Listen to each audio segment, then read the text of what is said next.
ਸਤਿ ਸ੍ਰੀ ਅਕਾਲ ਜੀ। ਸਵਾਗਤ ਹੈ ਤੁਹਾਡਾ ਪੀਵੀ ਸਿੱਖਿਆ ਸੈਂਟਰ 'ਤੇ। ਅੱਜ ਅਸੀਂ ਪੰਜਾਬ ਜੀਕੇ ਵਿੱਚ ਪੰਜਾਬ ਹਿਸਟਰੀ ਦੇ ਟੌਪ 30 MCQs ਕਰਾਂਗੇ। ਤਾਂ ਬਿਨਾਂ ਸਮਾਂ ਖਰਾਬ ਕੀਤਿਆਂ ਹੋਏ ਵੱਧਦੇ ਹਾਂ ਜੀ ਕਲਾਸ ਵਿੱਚ ਅੱਗੇ ਵਧਣ ਤੋਂ ਪਹਿਲਾਂ ਤੁਹਾਡੇ ਅੱਗੇ ਇੱਕ ਰਿਕੁਐਸਟ ਹੈ ਜੀ, ਜੇਕਰ ਤੁਸੀਂ ਹੁਣ ਤੱਕ ਚੈਨਲ ਨੂੰ ਸਬਸਕ੍ਰਾਈਬ ਨਹੀਂ ਕੀਤਾ ਤਾਂ ਕਿਰਪਾ ਕਰਕੇ ਚੈਨਲ ਨੂੰ ਜ਼ਰੂਰ ਸਬਸਕ੍ਰਾਈਬ ਕਰਿਓ ਅਤੇ ਵੀਡੀਓ ਨੂੰ ਲਾਈਕ ਅਤੇ ਸ਼ੇਅਰ ਕਰਨਾ ਨਾ ਭੁੱਲਿਓ ਜੀ। ਤਾਂ ਸ਼ੁਰੂ ਕਰਦੇ ਹਾਂ ਆਪਾਂ ਅੱਜ ਦੀ ਕਲਾਸ।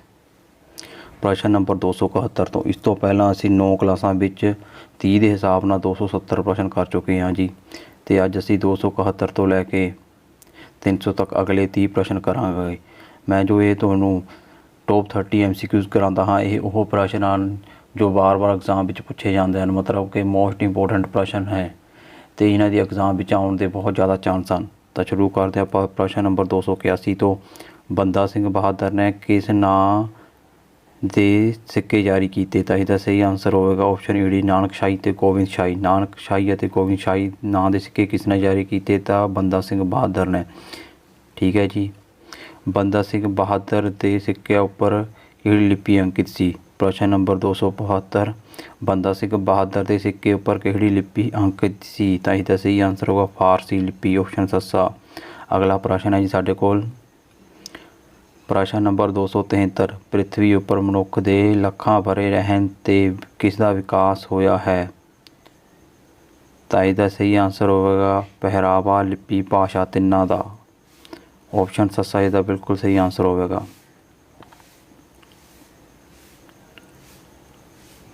ਪ੍ਰਸ਼ਨ ਨੰਬਰ 274। ਕਿਹਨਾਂ ਹਮਲਿਆਂ ਕਰਕੇ ਸੱਭਿਆਚਾਰ ਪ੍ਰਭਾਵਿਤ ਹੋਇਆ? ਤਾਂ ਇਹਦਾ ਸਹੀ ਆਨਸਰ ਹੋਗਾ ਆਪਸ਼ਨ ਸੱਸਾ ਵਿਦੇਸ਼ੀ ਹਮਲਾਵਰਾਂ ਕਰਕੇ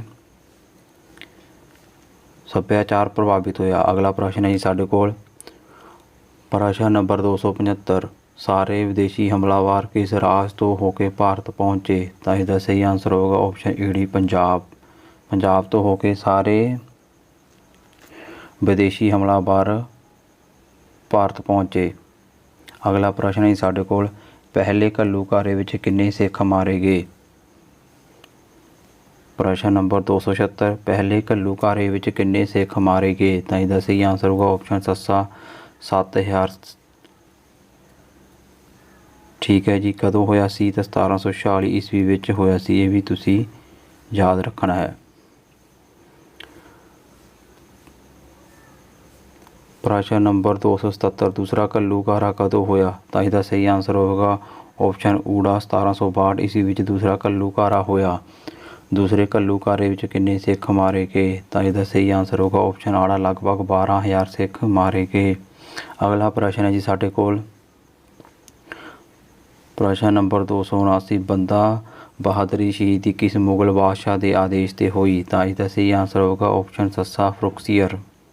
ਫਰੁਖਸੀਅਰ ਦੇ ਆਦੇਸ਼ 'ਤੇ ਬੰਦਾ ਬਹਾਦਰ ਦੀ ਸ਼ਹੀਦੀ ਹੋਈ।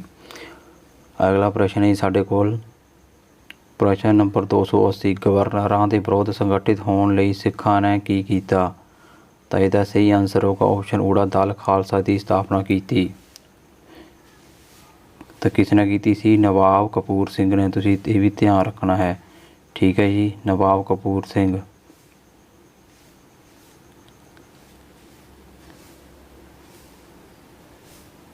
ਪਹਿਲਾ ਸੈਨਾਪਤੀ ਕੌਣ ਸੀ? ਤਾਂ ਜੱਸਾ ਸਿੰਘ ਆਹਲੂਵਾਲੀਆ। ਅਗਲਾ ਪ੍ਰਸ਼ਨ ਹੈ ਜੀ ਸਾਡੇ ਕੋਲ ਪ੍ਰਸ਼ਨ ਨੰਬਰ 281। ਅਬਦਾਲੀ ਦੇ 6ਵੇਂ ਹਮਲੇ ਸਮੇਂ ਕੀ ਹੋਇਆ? ਇਹ ਕਿਸ ਨਾਲ ਸੰਬੰਧਿਤ ਹੈ?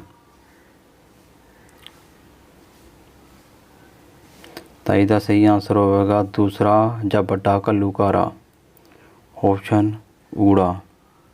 ਕਦੋਂ ਹੋਇਆ? 1762 ਵਿੱਚ। ਕਿਸ ਦੇ ਸਮੇਂ ਹੋਇਆ? ਤਾਂ ਅਬਦਾਲੀ ਦੇ ਸਮੇਂ। ਪ੍ਰਸ਼ਨ ਨੰਬਰ 282। ਅਬਦਾਲੀ ਨੇ 6ਵਾਂ ਹਮਲਾ ਕਦੋਂ ਕੀਤਾ? ਤਾਂ ਇਹਦਾ ਸਹੀ ਆਨਸਰ ਹੋਗਾ ਆਪਸ਼ਨ ਆੜਾ 1762 ਈਸਵੀ ਵਿੱਚ, ਜਦੋਂ ਦੂਸਰਾ ਜਾਂ ਵੱਡਾ ਘੱਲੂਘਾਰਾ ਹੋਇਆ ਸੀ। ਪ੍ਰਸ਼ਨ ਨੰਬਰ 282 ਤੋਂ ਬਾਅਦ ਚੱਲਦੇ ਹਾਂ ਪ੍ਰਸ਼ਨ ਨੰਬਰ 283 'ਤੇ। ਅਬਦਾਲੀ ਦੇ 7ਵੇਂ ਹਮਲੇ ਦਾ ਸਮਾਂ ਦੱਸੋ। 6ਵਾਂ 1762 'ਚ ਤਾਂ 7ਵਾਂ ਹੋਇਆ ਸੀ 64 ਤੋਂ 65, ਆਪਸ਼ਨ ਸੱਸਾ। ਆਪਸ਼ਨ ਸੱਸਾ ਇਸ ਪ੍ਰਸ਼ਨ ਦਾ ਬਿਲਕੁਲ ਸਹੀ ਆਨਸਰ ਹੋਵੇਗਾ। ਪ੍ਰਸ਼ਨ ਨੰਬਰ 284। ਅਬਦਾਲੀ ਨੇ ਪੰਜਾਬ 'ਤੇ 8ਵਾਂ ਹਮਲਾ ਕਦੋਂ ਕੀਤਾ?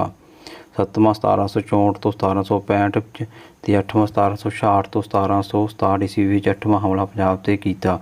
ਕਿੰਨੇ ਹਮਲੇ ਟੋਟਲ ਕੀਤੇ ਸੀ? ਤਾਂ 8 ਹਮਲੇ ਕੀਤੇ ਸੀ। ਇਹ ਵੀ ਤੁਸੀਂ ਧਿਆਨ ਰੱਖਣਾ ਹੈ।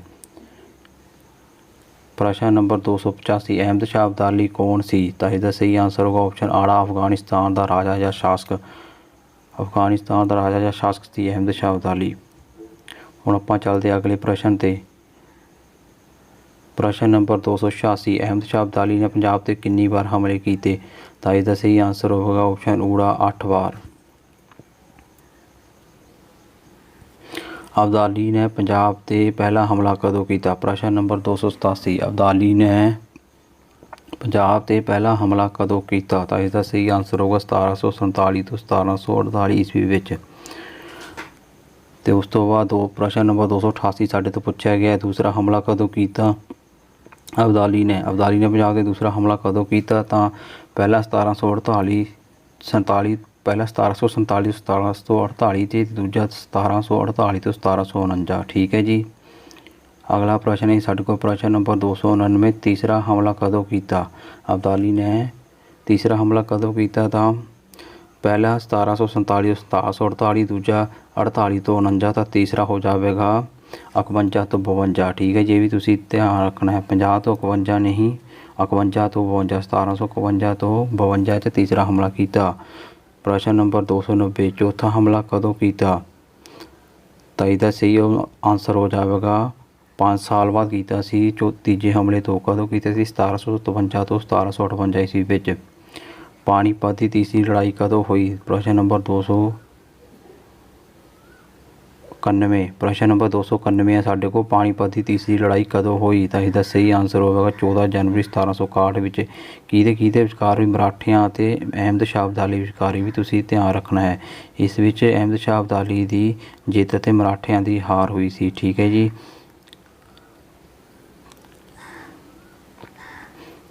ਪਹਿਲੀ ਲੜਾਈ ਪਾਣੀਪਤ ਦੀ ਪਹਿਲੀ ਲੜਾਈ ਕਦੋਂ ਹੋਈ ਸੀ? ਤਾਂ ਤੁਹਾਨੂੰ ਯਾਦ ਹੋਗਾ 1526 ਈਸਵੀ ਵਿੱਚ ਪਹਿਲੀ ਲੜਾਈ ਹੋਈ ਸੀ ਜੋ ਕਿ ਬਾਬਰ ਨੇ ਜਿੱਤੀ ਸੀ। ਠੀਕ ਹੈ ਜੀ। ਅਤੇ ਇਸ ਲੜਾਈ ਤੋਂ ਬਾਅਦ ਬਾਬਰ ਨੇ ਭਾਰਤ ਵਿੱਚ ਮੁਗਲ ਵੰਸ਼ ਦੀ ਸਥਾਪਨਾ ਕੀਤੀ ਸੀ। ਠੀਕ ਹੈ ਜੀ। ਅਤੇ ਜੇਕਰ ਗੱਲ ਕੀਤੀ ਜਾਵੇ ਦੂਜੀ ਲੜਾਈ ਕਦੋਂ ਹੋਈ ਸੀ? ਤਾਂ ਦੂਜੀ ਲੜਾਈ 1556 ਈਸਵੀ ਵਿੱਚ ਹੋਈ ਸੀ ਅਕਬਰ ਅਤੇ ਹੇਮੂ ਦੇ ਵਿਚਕਾਰ। ਇਹ ਵੀ ਤੁਸੀਂ ਯਾਦ ਰੱਖਣਾ ਹੈ। ਪਹਿਲੀ ਲੜਾਈ ਕਦੋਂ ਹੋਈ? 1526 ਈਸਵੀ ਵਿੱਚ ਬਾਬਰ ਅਤੇ ਇਬਰਾਹਿਮ ਲੋਧੀ ਵਿਚਕਾਰ। ਇਸ ਵਿੱਚ ਬਾਬਰ ਦੀ ਜਿੱਤ ਹੋਈ। ਠੀਕ ਹੈ ਜੀ। ਦੂਜੀ ਲੜਾਈ ਕਦੋਂ ਹੋਈ? 1556 ਵਿੱਚ ਅਕਬਰ ਅਤੇ ਹੇਮੂ ਵਿਚਕਾਰ। ਇਸ ਵਿੱਚ ਅਕਬਰ ਦੀ ਜਿੱਤ ਹੋਈ। ਅਤੇ ਤੀਜੀ ਲੜਾਈ ਕਦੋਂ ਹੋਈ? 14 ਜਨਵਰੀ 1761 ਵਿੱਚ ਅਹਿਮਦ ਸ਼ਾਹ ਅਬਦਾਲੀ ਅਤੇ ਮਰਾਠਿਆਂ ਵਿਚਕਾਰ। ਅਤੇ ਉਸ ਵਿੱਚ ਕਿਹਦੀ ਜਿੱਤ ਹੋਈ? ਤਾਂ ਅਹਿਮਦ ਸ਼ਾਹ ਅਬਦਾਲੀ ਦੀ ਜਿੱਤ ਹੋਈ ਸੀ। ਇਹ ਵੀ ਤੁਸੀਂ ਤਿੰਨੋਂ ਪਾਣੀਪਤ ਦੀਆਂ ਲੜਾਈਆਂ ਯਾਦ ਰੱਖੀਆਂ। ਇਹਨਾਂ ਤੋਂ ਐਗਜ਼ਾਮ ਵਿੱਚ ਬਹੁਤ ਜ਼ਿਆਦਾ ਪ੍ਰਸ਼ਨ ਪੁੱਛੇ ਜਾਂਦੇ ਹਨ। ਠੀਕ ਹੈ ਜੀ। ਅਗਲੇ ਪ੍ਰਸ਼ਨ ਵੱਲ ਵਧਦੇ ਹਾਂ ਹੁਣ ਆਪਾਂ। ਪ੍ਰਸ਼ਨ ਨੰਬਰ 292 ਅਬਦਾਲੀ ਨੇ ਪੰਜਾਬ 'ਤੇ ਪੰਜਵਾਂ ਹਮਲਾ ਕਦੋਂ ਕੀਤਾ? ਤਾਂ ਇਸਦਾ ਸਹੀ ਆਂਸਰ ਹੋਵੇਗਾ ਆਪਸ਼ਨ 1759 ਤੋਂ 1761 ਈਸਵੀ ਵਿੱਚ ਅਹਿਮਦ ਸ਼ਾਹ ਅਬਦਾਲੀ ਨੇ ਪੰਜਾਬ 'ਤੇ ਪੰਜਵਾਂ ਹਮਲਾ ਕੀਤਾ। ਪ੍ਰਸ਼ਨ ਨੰਬਰ 293 ਮੁਗਲ ਸਮਰਾਟ ਬਖਸ਼ੀਅਰ ਨੇ 1713 ਈਸਵੀ ਵਿੱਚ ਕਿਸ ਨੂੰ ਲਾਹੌਰ ਦਾ ਗਵਰਨਰ ਬਣਾਇਆ? ਤਾਂ ਇਹਦਾ ਸਹੀ ਆਂਸਰ ਹੋਵੇਗਾ ਅਬਦੁਸਮਦ ਖਾਨ ਨੇ ਹੀ 1716 ਈਸਵੀ ਵਿੱਚ ਬੰਦਾ ਬਹਾਦਰ ਨੂੰ ਸ਼ਹੀਦ ਕੀਤਾ ਸੀ। ਠੀਕ ਹੈ ਸੀ। ਅਤੇ 1716 ਈਸਵੀ ਵਿੱਚ ਸ਼ਹੀਦ ਕੀਤਾ ਸੀ। 1715 ਈਸਵੀ ਵਿੱਚ ਗੁਰਦਾਸ ਨੰਗਲ ਦੀ ਲੜਾਈ ਵਿੱਚ ਬੰਦਾ ਬਹਾਦਰ ਨੂੰ ਹਰਾਇਆ ਸੀ। ਇਹ ਦੋਨੋਂ ਸਨ ਵੀ ਤੁਸੀਂ ਯਾਦ ਰੱਖਣੇ ਆ। 1715 ਵਿੱਚ ਗੁਰਦਾਸ ਨੰਗਲ ਦੀ ਲੜਾਈ ਵਿੱਚ ਬੰਦਾ ਬਹਾਦਰ ਨੂੰ ਹਰਾਇਆ ਅਤੇ 1716 ਈਸਵੀ ਵਿੱਚ ਦਿੱਲੀ ਵਿੱਚ ਬੰਦਾ ਬਹਾਦਰ ਨੂੰ ਸ਼ਹੀਦ ਕੀਤਾ ਗਿਆ। ਇਹ ਵੀ ਤੁਸੀਂ ਯਾਦ ਰੱਖਣਾ ਹੈ। ਪ੍ਰਸ਼ਨ ਨੰਬਰ 294 ਅਹਿਮਦ ਸ਼ਾਹ ਅਬਦਾਲੀ ਵੱਲੋਂ ਪੰਜਾਬ ਦਾ ਗਵਰਨਰ ਕਿਸ ਨੂੰ ਨਿਯੁਕਤ ਕੀਤਾ ਗਿਆ? ਤਾਂ ਇਹਦਾ ਸਹੀ ਆਂਸਰ ਹੋਗਾ ਆਪਸ਼ਨ ਆੜਾ ਮੀਰ ਮੰਨੂ ਨੂੰ ਅਹਿਮਦ ਸ਼ਾਹ ਅਬਦਾਲੀ ਨੇ ਪੰਜਾਬ ਦਾ ਗਵਰਨਰ ਨਿਯੁਕਤ ਕੀਤਾ ਸੀ। ਪ੍ਰਸ਼ਨ ਨੰਬਰ 295 ਹੈ ਜੀ ਜ਼ਕਰੀਆ ਖਾਂ ਕਦੋਂ ਤੋਂ ਕਦੋਂ ਤੱਕ ਗਵਰਨਰ ਰਿਹਾ? ਤਾਂ ਇਹਦਾ ਸਹੀ ਆਂਸਰ ਹੋਗਾ 1726 ਤੋਂ 1745 ਤੱਕ।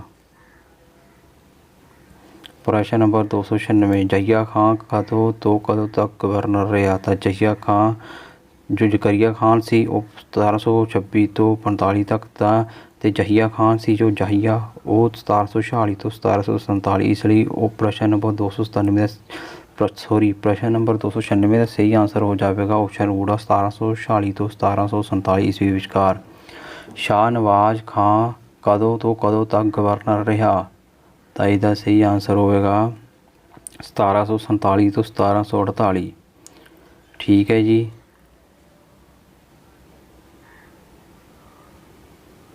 ਪ੍ਰਸ਼ਨ ਨੰਬਰ 298 ਹੈ ਸਾਡੇ ਕੋਲ, ਮੀਰ ਮਨੂੰ ਕਦੋਂ ਤੋਂ ਕਦੋਂ ਤੱਕ ਗਵਰਨਰ ਰਿਹਾ? ਤਾਂ ਇਸਦਾ ਸਹੀ ਆਨਸਰ ਹੋਵੇਗਾ 1748 ਤੋਂ 1753, ਕਿਉਂਕਿ 1747 ਤੋਂ 48 ਤੱਕ ਸ਼ਾਹ ਨਵਾਜ਼ ਰਿਹਾ ਸੀ ਅਤੇ 1748 ਤੋਂ 1753 ਤੱਕ ਮੀਰ ਮਨੂੰ ਰਿਹਾ ਸੀ। ਆਪਸ਼ਨ ਈ ਡੀ ਇਸਦਾ ਬਿਲਕੁਲ ਸਹੀ ਆਨਸਰ ਹੋਵੇਗਾ। ਪ੍ਰਸ਼ਨ ਨੰਬਰ 299 ਹੈਦਰੀ ਝੰਡੇ ਦੀ ਘਟਨਾ ਕਿਸ ਦੇ ਸ਼ਾਸਨ ਵਿੱਚ ਹੋਈ? ਤਾਂ ਇਹਦਾ ਸਹੀ ਆਨਸਰ ਹੋਵੇਗਾ ਜ਼ਕਰੀਆ ਖਾਨ। ਜ਼ਕਰੀਆ ਖਾਨ ਦੇ ਸਮੇਂ ਹੈਦਰੀ ਝੰਡੇ ਦੀ ਘਟਨਾ ਹੋਈ ਸੀ। ਠੀਕ ਹੈ ਜੀ। ਪ੍ਰਸ਼ਨ ਨੰਬਰ 300 ਸਾਡੇ ਕੋਲ, ਮੁਗਲ ਕਾਲ ਵਿੱਚ ਸਭ ਤੋਂ ਪ੍ਰਸਿੱਧ ਉਦਯੋਗ ਕਿਹੜਾ ਸੀ? ਤਾਂ ਇਹਦਾ ਸਹੀ ਆਨਸਰ ਹੋਵੇਗਾ ਆਪਸ਼ਨ ਊੜਾ ਸੂਤੀ ਕੱਪੜਾ ਉਦਯੋਗ ਮੁਗਲ ਕਾਲ ਵਿੱਚ ਸਭ ਤੋਂ ਪ੍ਰਸਿੱਧ ਉਦਯੋਗ ਸੀ। ਤਾਂ ਇੱਥੇ ਅੱਜ ਸਾਡੇ ਟੋਪ 30 MCQs ਪੂਰੇ ਹੁੰਦੇ ਹਨ। ਮੇਰੀ ਤੁਹਾਡੇ ਅੱਗੇ ਫਿਰ ਤੋਂ ਰਿਕੁਐਸਟ ਹੈ ਜੀ, ਜੇਕਰ ਤੁਸੀਂ ਹੁਣ ਤੱਕ PV ਸਿੱਖਿਆ ਸੈਂਟਰ ਨੂੰ ਸਬਸਕ੍ਰਾਈਬ ਨਹੀਂ ਕੀਤਾ ਤਾਂ ਕਿਰਪਾ ਕਰਕੇ ਜ਼ਰੂਰ ਸਬਸਕ੍ਰਾਈਬ ਕਰਿਓ ਅਤੇ ਵੀਡੀਓ ਨੂੰ ਲਾਈਕ ਅਤੇ ਸ਼ੇਅਰ ਕਰਨਾ ਨਾ ਭੁੱਲਿਓ ਜੀ। ਅਤੇ ਇੱਥੇ ਸਾਡੇ 30 ਦੇ ਹਿਸਾਬ ਨਾਲ 10 ਕਲਾਸਾਂ ਵਿੱਚ 300 ਪ੍ਰਸ਼ਨ ਪੂਰੇ ਹੋ ਚੁੱਕੇ ਹਨ। ਠੀਕ ਹੈ ਜੀ। ਜੇਕਰ ਤੁਸੀਂ ਇਸ ਤੋਂ ਪਹਿਲਾਂ ਦੀਆਂ ਕਲਾਸਾਂ ਨਹੀਂ ਦੇਖੀਆਂ ਤਾਂ ਮੈਂ ਉਹਨਾਂ ਦੀ ਪਲੇਲਿਸਟ ਆਈ ਬਟਨ 'ਤੇ ਪਾ ਦੇਵਾਂਗਾ। ਤੁਸੀਂ ਆਈ ਬਟਨ 'ਤੇ ਕਲਿੱਕ ਕਰਕੇ ਇਸ ਤੋਂ ਪਹਿਲਾਂ ਦੀਆਂ ਕਲਾਸਾਂ ਵੀ ਦੇਖ ਸਕਦੇ ਹੋ। ਅਤੇ ਇਹ ਕਲਾਸ ਲੈਣ ਲਈ ਤੁਹਾਡਾ ਬਹੁਤ ਬਹੁਤ ਧੰਨਵਾਦ।